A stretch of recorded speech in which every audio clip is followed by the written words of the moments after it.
So compulsory ఇక్కడ permission ఇవ్వాలి. Outdoor permission ఇస్తేనే ఈవెంట్ మంచిగా జరుగుతుంది. ఇండోర్ లో ఇస్తేనే ఇంత క్రౌడ్ వస్తున్నారు కదా, అవుట్డోర్ లో ఇస్తే ఇంకెక్కువ వస్తారు. ఇంకెక్కువ వస్తారు. వేరే ఫంక్షన్కి ఇచ్చారు కదా, భరత్ అన్న నేను అవుట్డోర్ లో ఇచ్చారు కదా, మరి సక్సెస్ అయింది కదా. భరత్ అన్న నేను కూడా అవుట్డోర్ ఎల్బీ స్టేడియం లో ఇచ్చారు కదా. అంటే ఎన్టీఆర్ మూవీ 6 సంవత్సరాలు వచ్చిన మూవీకే మీకు అవుట్డోర్ పర్మిషన్ రాదా?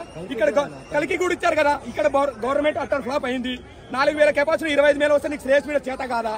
మరి అటప్పుడు ఈవెంట్ ఎందుకు తీసుకున్నావు? ఇదేమైనా ఎంగేజ్మెంట్ ఫంక్షనా?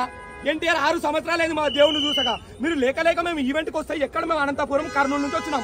పొద్దున 5 గంటలకు లేసి వచ్చినాం. 8 తుఫాన్లు తెచ్చుకొని చేతిలో తేల్చింది. నువ్వు ఎందుకు వేసుకున్నావు? ఇక్కడ పోలీస్ డిపార్ట్మెంట్ ఫ్లాప్ అయింది, బోన్సార్ ఫ్లాప్ అయింది. మాకు మీడియా సహకారం వచ్చింది ఈ రోజు అంతే. ఈ ఎన్టీఆర్ కి ఖచ్చితంగా ఈ వీడియో చేయాలి. నీకు చేత కానప్పుడు ఎందుకు తీసుకున్నావా? స్టేట్ మీడియా చేతిలో తేల్చిందే. Down Shreyas media, down Shreyas media. ఇది ఖచ్చితంగా అన్నకి చేరాలా? నువ్వు ఇదే పెళ్లి ఫంక్షన్ కాదు, ఎన్టీఆర్ అన్న ఫంక్షన్ అయితే నువ్వు అవుట్డోర్ ఇవ్వాలా. ఇక్కడ గవర్నమెంట్ కూడా అవుట్డోర్ ఇవ్వాలా. భరతాన్ని నేనికి ఇచ్చింది, కలికి ఇచ్చింది, మరి ఎందుకు దేవరక్ష సినిమాకి ఇవ్వాలా? ఇది ఖచ్చితంగా మేము సీరియస్ చూస్తున్నాం. నువ్వు ఇచ్చేలేదు అసలు, సెలబ్రిటీ ఎవరు లేదు. ఈసారి వస్తాను నువ్వు మళ్ళీ ఒకసారి ఆంధ్ర వాళ్ళ గుర్తు చేస్తాము, చెప్తున్నాము. స్ట్రేట్ మీడియా చెత్త మీడియా చేతులు ఎత్తేసింది ఈ రోజు. ఎన్టీఆర్ ఫ్యాన్స్ మళ్ళీ ఖచ్చితంగా నిరాశ జరుగుతుంది. ఖచ్చితంగా చూపిస్తున్నాం.